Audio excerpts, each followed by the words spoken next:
पिछले क्लास में लगभग आपका राष्ट्रपति निर्वाचन मंडल ये हो गया था शायद ना, ध्यान देना। राष्ट्रपति का निर्वाचन मंडल में कौन कौन भाग लेता भाई?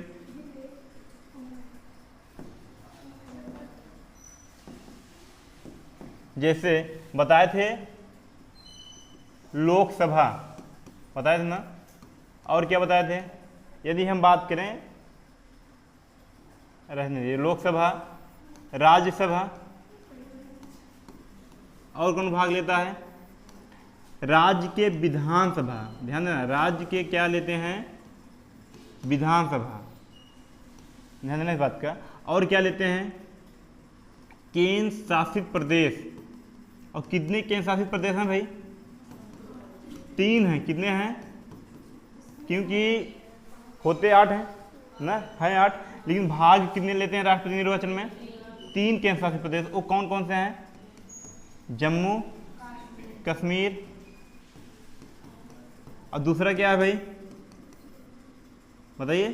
दिल्ली ना, और तीसरा क्या है? देखिएगा, इन दोनों यानी दिल्ली और पुदुचेरी में विधानसभा का गठन कब हुआ? 1990। पूछ लेता है कौन सा संशोधन, संविधान संशोधन कौन सा था भाई?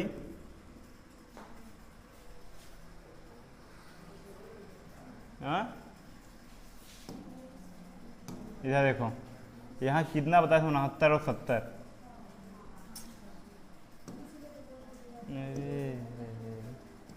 ध्यान देना, कौन सा संशोधन? 69वां। लेकिन कौन सा संशोधन?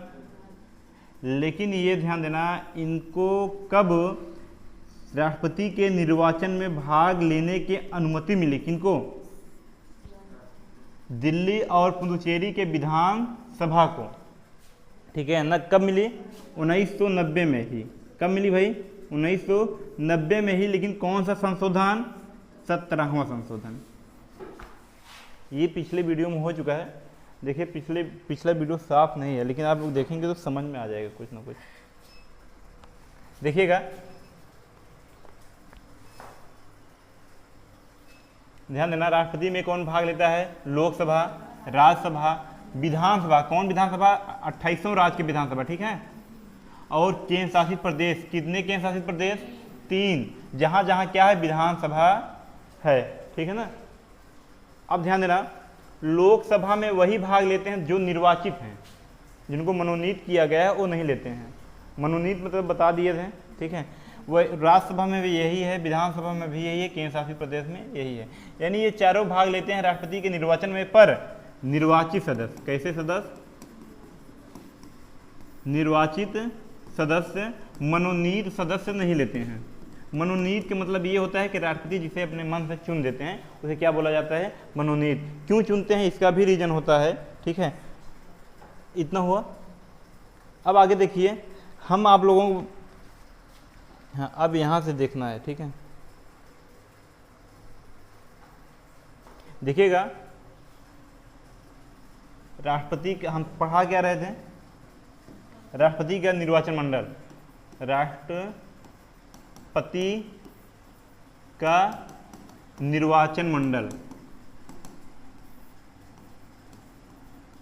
बता दें, इसमें भाग कौन कौन लेता है?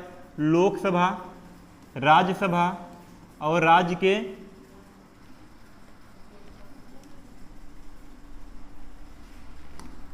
राज्यसभा, और 28वां राज्य के विधानसभा। कौन लेता भाई? 28वां राज्य के विधानसभा। विधान परिषद भाग नहीं लेता है। विधान परिषद केवल कितने राज्य में है? 6 राज्य में है ना, इसलिए विधान परिषद भाग नहीं लेता है। और क्या लेते हैं भाई? केंद्र शासित प्रदेश, यूटी ना।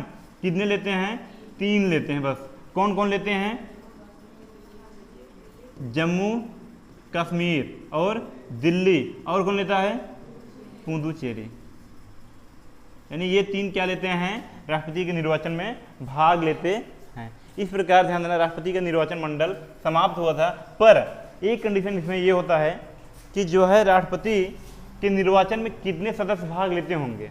यदि हम बात करें तो ध्यान देना, संसद है ना, संसद में लोकसभा से कितने हैं? 545, राज्यसभा से कितने भाई 245, यदि ऐड करेंगे कितना होगा, लगभग 790 होगा क्या, कितना होगा। यदि हम बात करें संसद है, संसद में बैठने वाले लोगों की संख्या कितनी हो सकती है, मैक्सिमम 790। अगर राज्य की बात करें सबसे ज़्यादा कहाँ है, यूपी में है, कितना भाई 403 ना, कितना है 403। इसी प्रकार हर राज्य का जोड़ेंगे बहुत ज़्यादा आएगा, टोटल मिला के 2000 आएगा, कितना आएगा। राष्ट्रपति के निर्वाचन में कितने भाग लेते हैं, 2000, लेकिन वोटिंग कितना पड़ती है, ध्यान देना कितना पड़ता है, 11 लाख, कितना पड़ता है ना, कितना पड़ता है, 11 लाख पड़ता है, सोचो, यानी भाग कितने ले रहे हैं, केवल 2000, वोटिंग कितना पड़े, 11 लाख, ऐसा कैसे संभव है, ध्यान देना, ठीक है। चलिए आगे हम देखते हैं। तो अब क्या है देखिएगा, हम बताए थे राज्य में जो बैठते हैं,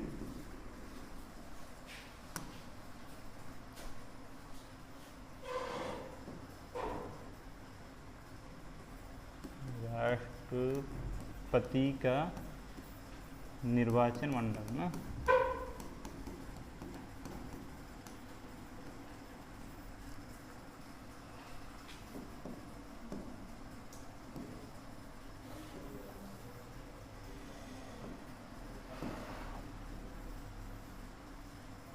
देखिएगा जो ये मान चलिए संसद है, क्या है, संसद है, और ये हम मान लेते हैं विधान मंडल है, क्या है, विधानमंडल। जो राज्य में कमरा उसे हम क्या कहते हैं, विधानमंडल। जो देश में उसे क्या कहते हैं हम, संसद। संसद में सभी नेता बैठते हैं, ध्यान देना, जितने भी नेता होते हैं जो कैसे हैं, लोकसभा से निर्वाचित हैं और राज्यसभा से निर्वाचित हैं, कहाँ बैठेंगे, संसद में, ठीक है। और लेकिन विधानसभा विधानमंडल में कौन बैठते हैं, जो राज्य से हैं, जैसे लोक में विधानसभा के और विधान परिषद के, ध्यान देना, 2 कमरा इसमें भी है, 2 कमरा इसमें भी है। अब क्या है, जैसे लोकसभा में जो बैठते हैं उन्हें, और राज्यसभा में जो बैठते हैं उन्हें बोला क्या जाता है, एमपी बोला जाता है, क्या बोला जाता है, एमपी, या बोला जाता है सांसद, क्या बोला जाता है, ठीक है। लेकिन विधानसभा और विधान परिषद को एमएलसी कहा जाता है, क्या कहा जाता है, ठीक है ना, क्या बोला जाता है, एमएलसी। सुने होंगे कि एमएलसी का चुनाव, तो एमएलसी का चुनाव भी कैसे होता है, अप्रत्यक्ष रूप से होता है, ठीक है। इसको बताएंगे एमएलसी का चुनाव कब होता है, कैसे होता है, जब आगे पढ़ाएंगे तब, ठीक है। इतना समझ में आया, लोकसभा और राज्यसभा में बैठने वाले लोगों को क्या कहा जाता है, एमपी या सांसद कहा जाता है, और विधानमंडल में विधानसभा से बैठने वाले क्या कहा जाता है, एमएलए कहा जाता है या विधायक कहा जाता है, ठीक है। ये तो भाग लेते नहीं है राष्ट्रपति के चुनाव में, क्यों नहीं लेते भाई, क्योंकि केवल 6 राज्य में है, समानता का अधिकार है ना। तो अगर 2800 राज्य में हो जाएंगे तो ये भी राष्ट्रपति के चुनाव में भाग लेने लगेंगे, लेकिन ये भाग क्यों नहीं लेते, क्योंकि केवल कितने राज्य में है, 6 राज्य में। लेकिन संसद जो तो पूरे देश में है ना एक, तो ये ध्यान देना पूरे देश के लिए है, ये भी पूरे देश के लिए, ये दोनों भाग लेते हैं, इसको एमपी कहते हैं। अब देखिए यदि हम बात करें, देखिए इधर इसको जूम करें पहले ना,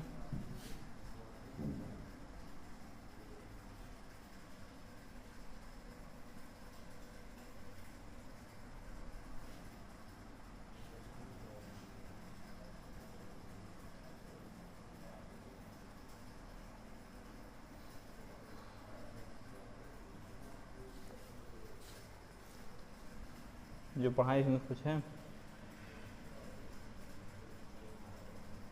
अच्छा एक चीज़ और देख लीजिए, फिर उसके बाद इसको बताएं। चलिए देखिए, एक एमएलए का वोट, ठीक है, किसका, एक एमएलए का वोट कितना होता है। एमएलए माने क्या भाई, विधायक ना। तो ध्यान देना, एक एमएलए का वोट किसके बराबर होता है, राज्य की कुल जनसंख्या। अच्छा ध्यान देना, अभी जो वोटिंग होती है या जो सीट निर्धारित है 1971 की जनसंख्या पर निर्धारित है। ध्यान देना, जो जनगणना हुई थी कब हुई थी, 1971 में, उस पर आधारित है। जो अभी वर्तमान में सीट चल रही है, क्वेश्चन में पूछता है, ठीक है ना, कि ये बोलता है संसद या विधानमंडल में सीटों का आवंटन, क्या पूछता है, आवंटन किस जनगणना पर आधारित है, तो कौन सा है, 1971।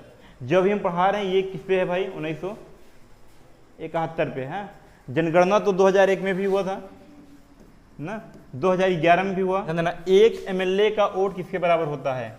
एक एमएलए का वोट निकालने के लिए सूत्र क्या होता है भाई, जनसंख्या ना, यानी राज्य की कुल जनसंख्या, राज्य की कुल जनसंख्या अब बटे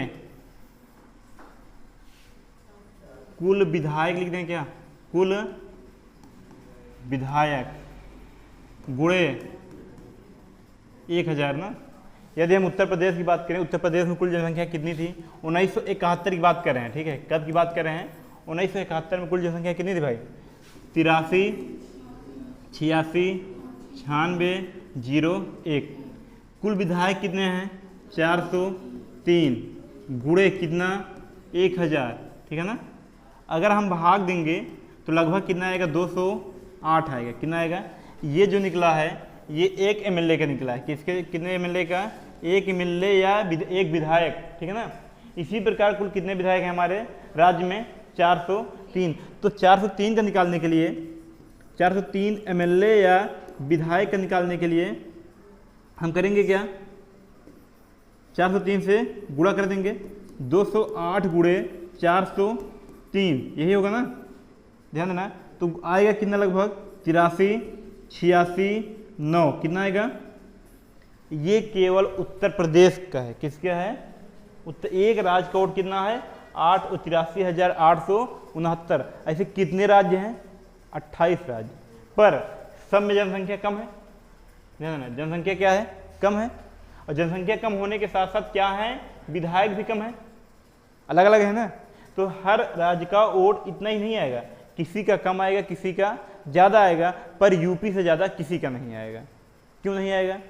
क्योंकि मैक्सिमम विधायक कहाँ हैं? यूपी में है। मैक्सिमम जनसंख्या कहाँ है?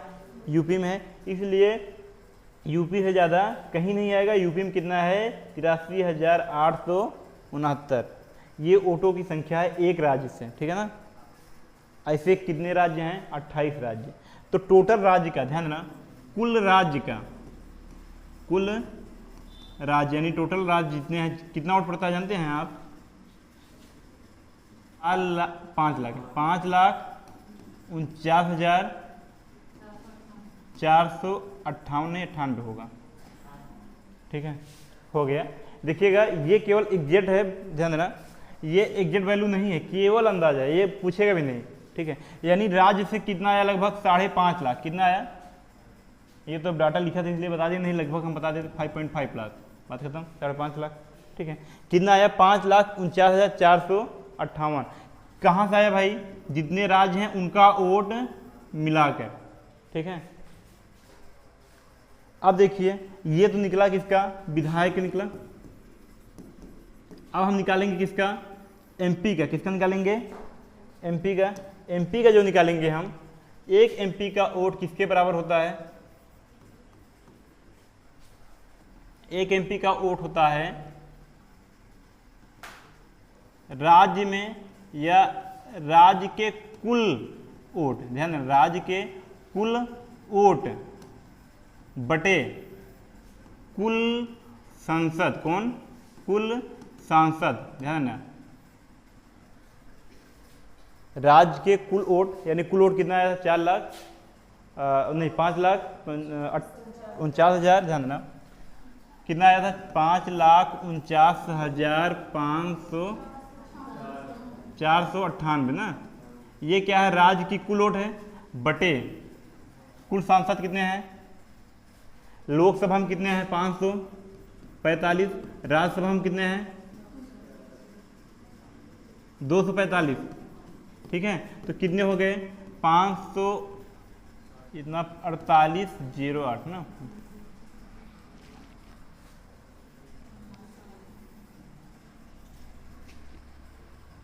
ध्यान देना, कितने हैं? 5,49,498 और कुल सांसद कितने हो जाएंगे?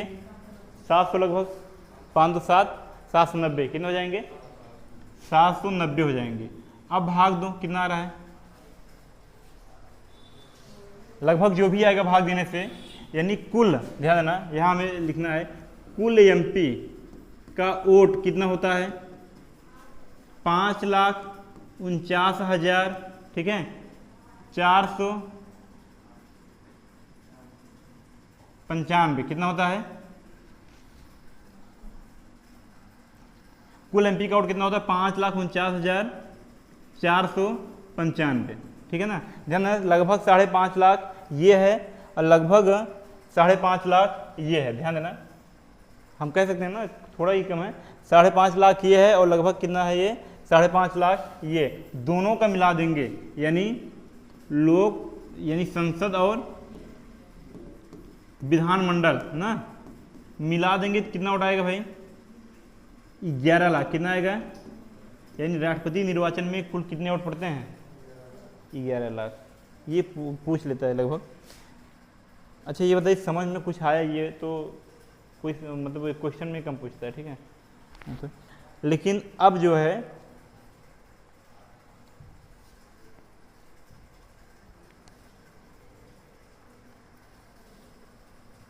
यही बताया था ना, राज्य की जनसंख्या, राज्य का कुल एमएलए गुणे 1000, ये क्या था, फार्मूला था ना।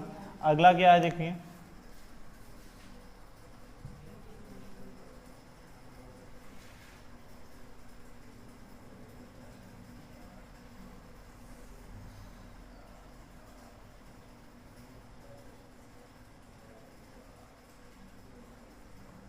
देखिए संसद के वोट का वैल्यू, कुल एमएलए का वोट वही बताए थे, यानी कुल राज्य का वोट, बात देखिए। उसके बाद क्या है, कुल निर्वाचित संसद कितने हैं, निर्वाचित, तो ध्यान दें निर्वाचित में क्या है, हम टोटल बता दिए थे कितने थे भाई, 545 प्लस 245 ना, ध्यान दें कितने होते हैं, 245। अच्छा निर्वाचित और मनोनीत अभी आप पढ़े नहीं हैं तो जो बताएं लगभग वही सही है। ध्यान देना कुल एमपी में कितने वोट लेते हैं, इतने हैं। सांसद ने देखिए यही बताया था 4,49,495। ध्यान देना राष्ट्रपति के निर्वाचन में एमपी और एमएलए मतों का मूल किस जनगणना पर आधारित है, 1971, अभी हमने बताया था इसको, इतना हो गया। अब आगे देखते हैं हम, ये है। अच्छा ये ध्यान देना यहाँ तक समझ में आया कि नहीं, पहले देखिए ये जो है वोटिंग वाला यही कम समझ में आया होगा आप लोगों को, बाकी समझ में आया होगा। अब देखिए कोका, कोस क्या होता है, कोटा 55 में क्या है,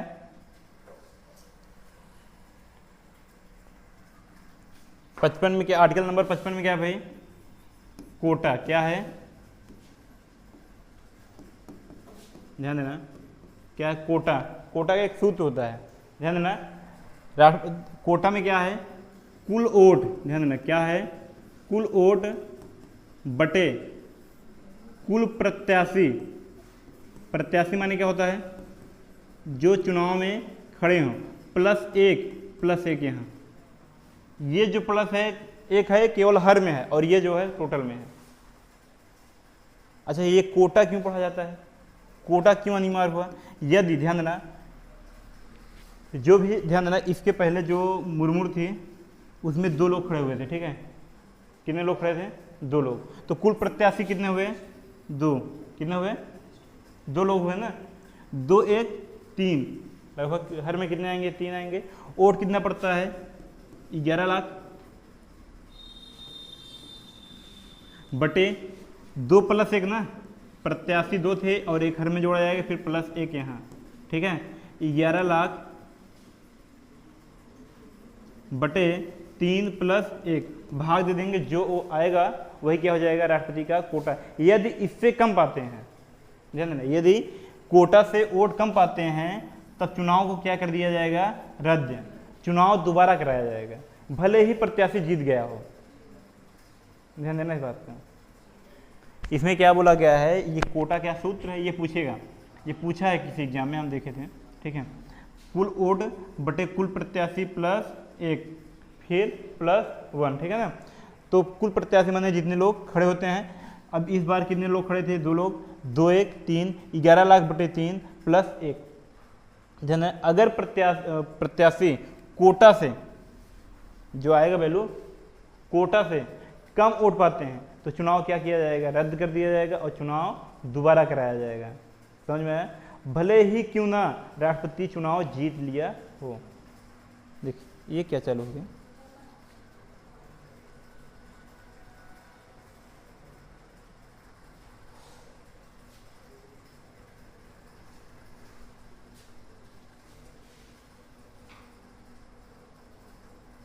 ये है कोटा। देखिए राष्ट्रपति को जमानत, जब ये जमानत अभी पता नहीं, कुल वोट बताया ना बटे कुल प्रत्याशी प्लस 1।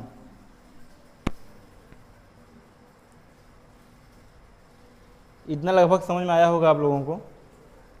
देखिए अब अगला अनुच्छेद क्या है, कोटा खत्म हो गया। अब है का से कार्यकाल। क्या होता है, कार्यकाल। हाँ का से क्या होगा, कार्यकाल। देख लीजिए, देखिएगा ट्रिक से ही आप लोग पढ़ने की कोशिश करिएगा। पकानिकों का दियोदशम इसका क्या है, ट्रिक है, पकानिकों का दियोदशम। उसके बाद ध्यान देना, को से कोटा हो जाए, का से कार्यकाल। कार्यकाल किस में है, 56 में।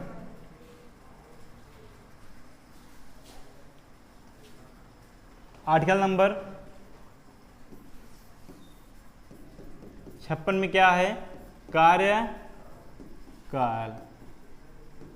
तो राष्ट्रपति का कार्यकाल कितना होता है, हाँ 5 वर्ष। कितना होता है, 5 वर्ष। पर इसमें यदि हम बात करें, जैसे मान चलिए कोई राष्ट्रपति है, ठीक है, और किसी कारण यह हटा दिया जाता है या हट जाता है या मृत्यु हो जाती है। मान चलिए यदि हम बात करें 2010 में कोई राष्ट्रपति बना, ध्यान देना कोई भी बना, कार्यकाल कहाँ तक चलना चाहिए, 2015 तक चलना चाहिए। लेकिन किसी कारणवश 2012 में उसको अपने पद से हटना पड़ा या उसकी मृत्यु हो गई या किसी कंडीशन से, पद क्या हो गया राष्ट्रपति का, खाली ना। ध्यान देना 2 साल तो खुद रह चुका है, 3 साल बाकी है उसके कार्यकाल में। जो नए राष्ट्रपति का चुनाव होगा वो 3 साल के लिए आएगा कि 5 साल के लिए आएगा। तो यहां समझने वाली ये बात है, जो सम्मानित व्यक्ति होते हैं, ठीक है, कैसे होते हैं, सम्मानित व्यक्ति या बड़े व्यक्ति या घर के मुख्य हों, ठीक है, उनको कभी भी जूठा नहीं खिलाया जाता। यदि हम बात करें, ठीक है, तो देखिए एक प्रकार से जो राष्ट्रपति रहा होगा 2010 में, उसका जूठा ही तो बचा है 3 साल के लिए। तो इनको क्या किया है, कोई भी राष्ट्रपति आएगा वो पूर्ण समय के लिए आएगा। किसके समय के लिए, पूर्ण समय के लिए, यानी कितने समय के लिए, 5 वर्ष के लिए। अच्छा ऐसा क्यों किया गया, पहले चीज तो भारत के प्रथम नागरिक, सम्मानित व्यक्ति ना। उसके बाद ये भी ध्यान दिया जाए कि एक चयन होता है, चयन सर्किल, जैसे राष्ट्रपति हो गए और उपराष्ट्रपति हो गए, ये केवल भारत में एक ही होते हैं ना। तो इनके साथ किसी अन्य लोगों का चुनाव होता नहीं है कि अगर इनको हम 5 साल के लिए कर देंगे तो और कोई बचेगा 3 साल के लिए फिर कराना पड़ेगा, ऐसा तो है नहीं सिस्टम। तो क्या होता है कि चयन सर्किल टूटने नहीं पाती है, इसलिए जो नया राष्ट्रपति बनेगा वो कितने वर्ष के लिए बनेगा, 5 वर्ष के लिए बनेगा। ध्यान देना इस बात का। यदि राष्ट्रपति 2 साल बाद, 3 साल बाद, 5 साल से पहले यदि मृत्यु होती है, या मृत्यु यानी पद खाली होता है, बस कहने मतलब पद खाली होता है, तो नया राष्ट्रपति कितने साल के लिए आएगा, 5 वर्ष के लिए, यानी पूर्ण समय के लिए आएगा। यानी कार्यकाल कितना होता है, 5 साल। इतना समझ में आया। ये पूछता है क्वेश्चन, ध्यान देना कि राष्ट्रपति,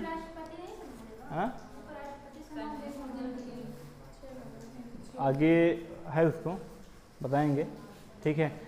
कार्यवाहक राष्ट्रपति कहते हैं, क्या कहते हैं, जब उपराष्ट्रपति पद को संभालता है तो उसे क्या कहते हैं हम, कार्यवाहक राष्ट्रपति, ठीक है ना। उसको बताएंगे भी है आगे, ठीक है। तो ध्यान देना, ये समझ में आया क्या, राष्ट्रपति का कार्यकाल कितना होता है, 5 वर्ष। यदि बीच से राष्ट्रपति हट गया या हटा दिया गया तो जो नया राष्ट्रपति आएगा कितने वर्ष के लिए आएगा? 5 वर्ष के लिए, ठीक है ना, समझ में आया इतना। अब आगे देखिए, ये हो गया ना, राष्ट्रपति का कार्यकाल कितना होता है? 5 साल होता है। जो नया राष्ट्रपति आएगा पूरे समय के लिए आएगा। अच्छा, ये भी ध्यान देना, यदि राष्ट्रपति पद क्या है? खाली है, तो राष्ट्रपति पद 6 महीने के अंदर अंदर भरना पड़ता है। यानी चुनाव कितने महीने के अंदर अंदर होगा? 6 महीने के अंदर अंदर, ठीक है ना। पर जो 6 महीना खाली रहेगा वो भी पद खाली नहीं रहता है, उपराष्ट्रपति जाता है, ठीक है। और उपराष्ट्रपति क्या कहलाता है? राष्ट्रपति कार्यवाहक या कार्यवाहक राष्ट्रपति। आगे उसकी चर्चा है विख्यात रूप से, तो बताएंगे ना कितने लोग ऐसे बने हैं कार्यवाहक राष्ट्रपति। ये लगभग समझ में आया कार्यकाल। अब देखिए आगे क्या है आपका?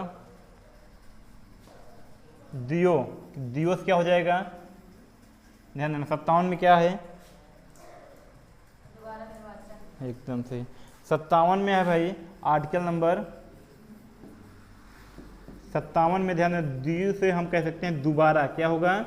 दोबारा। तो भारत में राष्ट्रपति का निर्वाचन दोबारा हो सकता है? हो सकता है कि नहीं? हो सकता है। अभी ऐसे कितने राष्ट्रपति बने हैं जिनका निर्वाचन 2 बार हुआ है?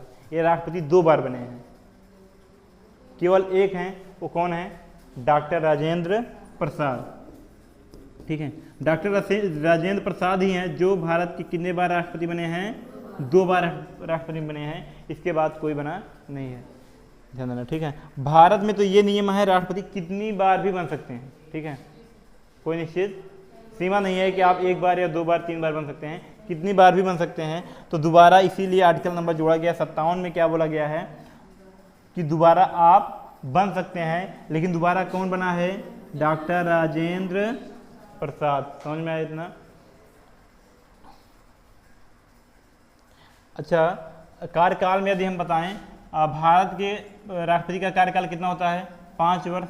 अमेरिका के राष्ट्रपति का कार्यकाल कितना होता है? वहाँ के होता है 4 वर्ष। ध्यान देना, क्या होता है? 4 वर्ष। अमेरिका के राष्ट्रपति का कार्यकाल कितना होता है? 4 वर्ष। अच्छा, कार्यकाल का मतलब क्या है ये समझ रहे हो ना? समझ में आ रहा है ना भैया आपको?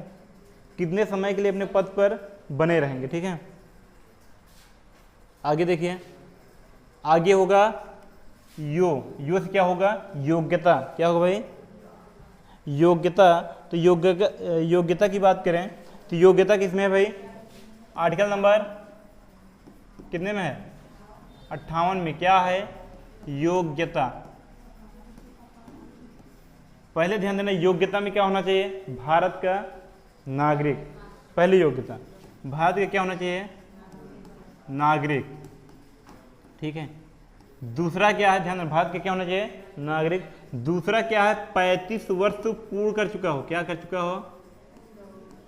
35 वर्ष पूर्ण कर चुका हो, यानी उम्र उसकी कितनी होनी चाहिए? 35 वर्ष, ठीक है। तीसरा कंडीशन है, ध्यान देना, प्रस्तावक। क्या होता है? प्रस्तावक कितने होने चाहिए? 50। और अनुमोदक कितने होने चाहिए? 50। कितने होने चाहिए? अनुमोदक। अब ये क्या है? प्रस्तावक और अनुमोदक, ठीक है। जैसे मान चलिए 35 वर्ष के बहुत, कितनी जनसंख्या है यूपी उत्तर भारत की? हाँ, 140 करोड़, ठीक है। कितना है? आपका भी सही है, ठीक है, ऐसा नहीं है 133, पर अब लगभग माना जाता है 140, ठीक है। कितना है? 140 करोड़ है ना। 140 करोड़ की बात करें, बहुत सारे होंगे जो 35 वर्ष पूर्ण कर चुके होंगे कि नहीं होंगे? सब सब राष्ट्रपति मंडल में चले जाएंगे, हम राष्ट्रपति बनना चाहते हैं, तब क्या होगा भाई? तब दिक्कत खड़ी हो जाएगी ना। तो इसमें क्या बोला गया है? संसद में ध्यान देना, इधर कितने बैठते हैं? 545। इधर कितने बैठते हैं? 245। ध्यान देना, इधर अब 543 ही रह गए हैं, पर अभी हम 545 पढ़ा रहे हैं, ठीक है। 543 कैसे रह गए हैं? इसमें 2 लोगों को क्या किया जाता था? मनोनीत किया जाता था। कितने लोगों को? और मनोनीत किनको किया जाता था? जो एंग्लो इंडिया होते थे, क्या होते थे? आंग्ल भारतीय। आंग्ल भारतीय किसे कहते हैं? जिनके पिता ब्रिटेन के थे यानी अंग्रेज थे और माता क्या थी? भारतीय। उनसे जो बच्चा हुआ वो क्या कहलाया? Anglo India. ठीक है ना? तो अभी ये खत्म कर दिया गया है 2 सीट पर, अभी हम 545 पढ़ेंगे कुछ समय के लिए। ठीक है ना? तो ध्यान देना 545 इधर हैं, 245 इधर हैं, टोटल कितने हो गए? 790। ध्यान है कितने हो गए? 790। अब इसी 790 में 50 क्या करना है? प्रस्तावक, और 50 क्या करना है? अनुमोदक। अब देखिए प्रस्तावक का मतलब क्या है? यानी एक ऐसा व्यक्ति, जैसे मान चलिए कोई यक्ष है, यक्ष राष्ट्रपति चुनाव लड़ना चाहता है, तो अब यक्ष की तरफ से 50 लोग क्या करेंगे? प्रस्तावक लेके जाएंगे कि हम प्रस्ताव करते हैं कि यक्ष व्यक्ति चुनाव लड़े, यानी राष्ट्रपति पर लड़े। ठीक है? तो ये क्या करेंगे? इसके तरफ से, यक्ष की तरफ से ये प्रस्ताव लेके जाएंगे, किसके पास जाएंगे? निर्वाचन मंडल के पास। किसके पास जाएंगे भाई? अब निर्वाचन मंडल कहेगा आप साइड हो जाइए, 50 लोगों को क्या करेगा? साइड कर देगा। ठीक है? अब कहेगा 50 लोगों को और बुलाइए जो ये कहते हो नहीं ये सही है, यानी अनुमोदक करते हो कि हम भी चाहते हैं कि यक्ष जो है राष्ट्रपति का चुनाव लड़े। तो अब 50 लोगों को और बुलाया जाता है और वो क्या करते हैं? पुष्टि करते हैं। क्या करते हैं? पुष्टि करते हैं। और ये क्या करता है? 50 अनुमोदक और 50 प्रस्ताव जब मिल जाते हैं, निर्वाचन मंडल क्या दे देता है? परमिशन दे देता है कि यक्ष व्यक्ति चुनाव लड़ सकता है। समझ में आया? मेन भूमिका इसकी है, प्रस्ताव और अनुमोदक की। आप खूब लड़ो, आपका कोई प्रस्तावक और कोई अनुमोदक है ही नहीं है तो कैसे लड़ सकते हो? ठीक है?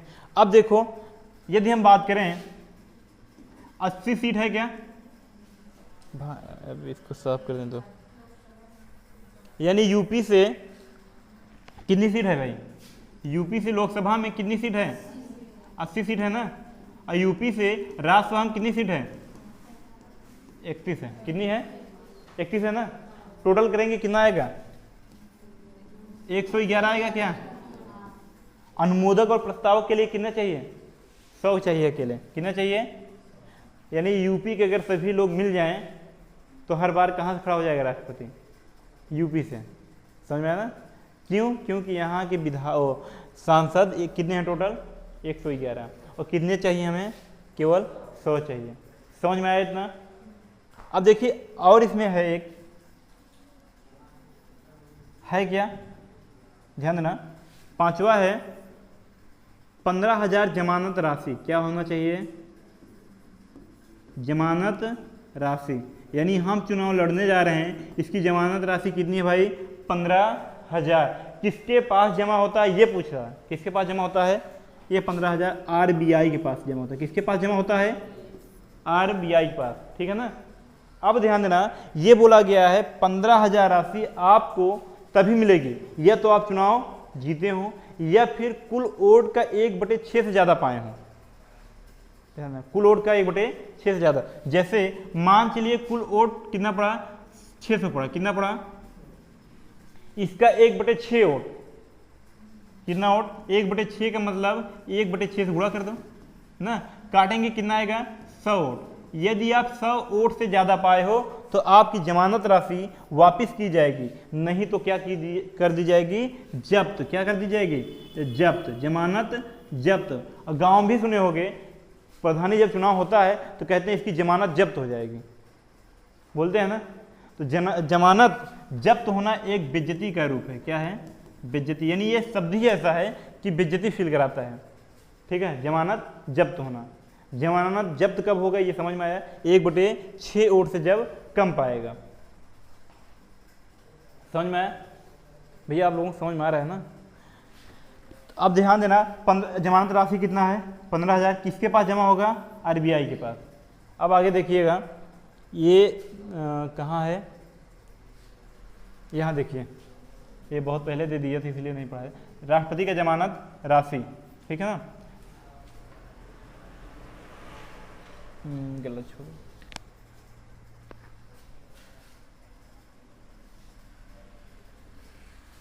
देखिए, चुनाव लड़ने से पूर्व राष्ट्रपति कितना हजार जमा करता है? 15,000। कहाँ जमा करता है? आरबीआई के पास। अब ध्यान देना, यदि राष्ट्रपति 1/6 भाग से कम वोट मिलेगा तो राष्ट्रपति का जमानत क्या हो जाएगा, वापिस नहीं की जाएगी, यानी जब्त हो जाएगी। यही मतलब है ना। अब देखिए, इसे जमानत जब्त होना क्या कहलाता है, अपमान की स्थिति, यानी यही कहना बेइज्जती की स्थिति कहलाता है, अपमान की स्थिति कहलाता है। यहां तक कंप्लीट हो गया। अब ध्यान देना, सभी का जमानत राशि अलग अलग है, ठीक है। राष्ट्रपति चाहे एससी बनेगा चाहे एसटी बनेगा, चाहे ओबीसी हो चाहे जनरल हो, सबकी जमानत राशि कितना है, 15,000। कितना भाई, 15,000। यह लिख रहे हैं, ब्लैक से लिखेंगे। कितना जमानत राशि, 15,000, ठीक है। राष्ट्रपति की जमानत राशि कितना है, 15,000। पर यदि लोकसभा से कोई चुनाव लड़ रहा है, लोकसभा से यानी सांसद, जो कि कहते हैं, कौन कहते हैं, लोकसभा को कौन सा चुनाव कहते हैं, सांसदीय चुनाव कहते हैं ना। तो यदि कोई लड़ रहा है तो उसका कितना है, 25,000 है। कितना है, जमानत राशि कितना है, 25,000। लेकिन यदि एससी एसटी है तब उसका हो जाएगा 12,500। कितना हो जाएगा, 12,500, ठीक है ना। लेकिन विधायकी चुनाव, कौन सा, विधायकी चुनाव है। विधायकी चुनाव का मतलब है जब एमएलए का चुनाव होता है तब उसका जमानत राशि कितना है, 10,000। कितना है, 10। पर एससी एसटी है अगर तो उसका जमानत राशि कितना हो जाएगा, 5,000।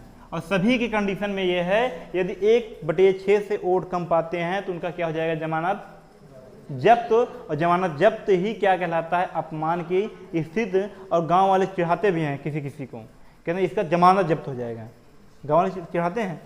देखिए गांव में तो बहुत दुर्दशा खराब है भाई। देखिए ये लगभग आप ए ऊपर जो भाई,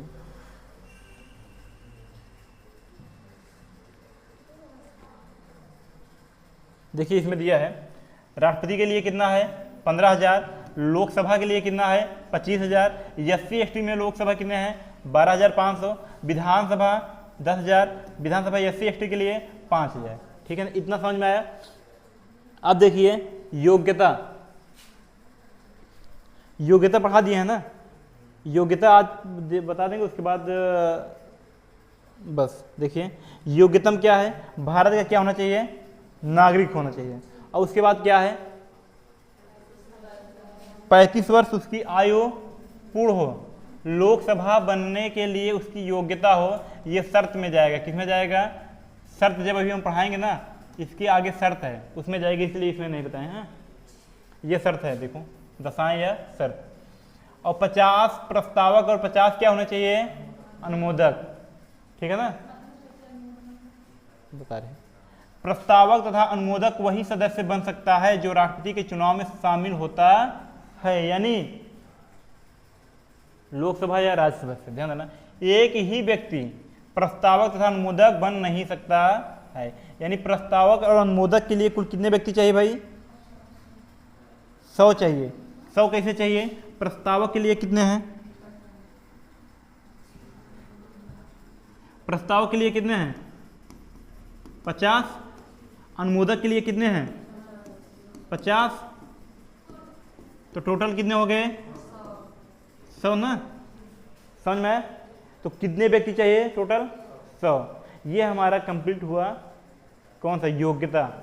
अगले वीडियो में हम देखेंगे शर्तें से, यानी आर्टिकल नंबर कहाँ से भाई, 59 से, ठीक है ना।